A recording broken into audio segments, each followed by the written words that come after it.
Hi everybody, I am here to talk to you about the bully offer in the buyer's perspective. I am Melanie Pierce and I sell real estate in London, Ontario.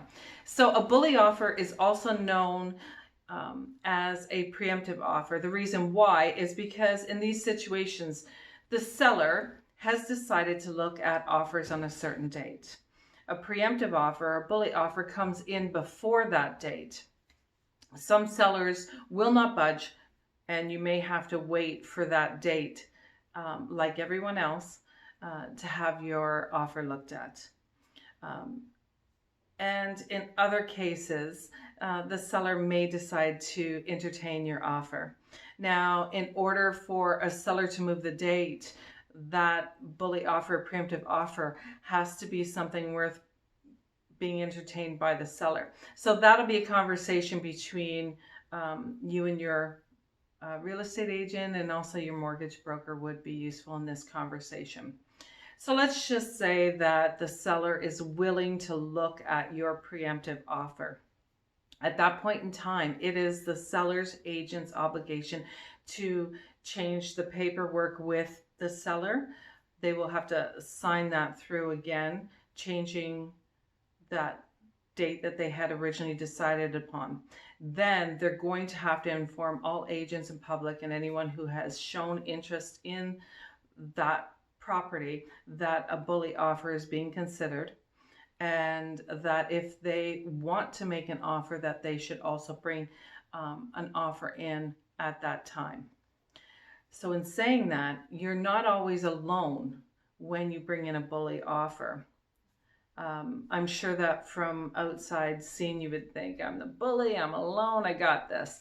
But actual fact is that there's a very good chance that there'll be other offers that you still will compete against. In that situation, it's most beneficial to a buyer when the audience becomes smaller, because you have pushed the date sooner instead of later. So 3 days of showings may not have happened. 3 days of potential buyers that they would have to compete against are not at the table. If they had waited for the final day, there may be more offers that come in. So we consider it kind of the full audience is when, it's the final day. So you still may be competing against other offers, and sometimes you're not. You bring in the bully offer and you are the only offer on the table. And of course, that means that whatever has been put into that offer, that stands as is, unless you consider clauses that say, if there's no other offers I'm competing against, we would like to pull back on a few things.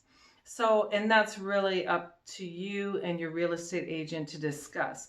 The reason why this scenario would be beneficial to a buyer is because of that audience.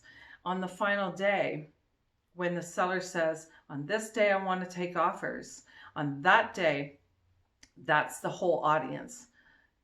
And 3 days prior to that, you have maybe less audience, maybe less competition. And that's why it might be beneficial to a buyer to attempt it and understand. Sellers are under no obligation to consider your offer if they choose not to. All right? As long as a seller and a buyer is giving instruction that is within the law, agents must follow those instructions. So I hope that this is helpful to anyone who is in the market right now. If you have any questions or are interested in knowing anything about the residential real estate market in and around London, Ontario, you're free to contact me anytime.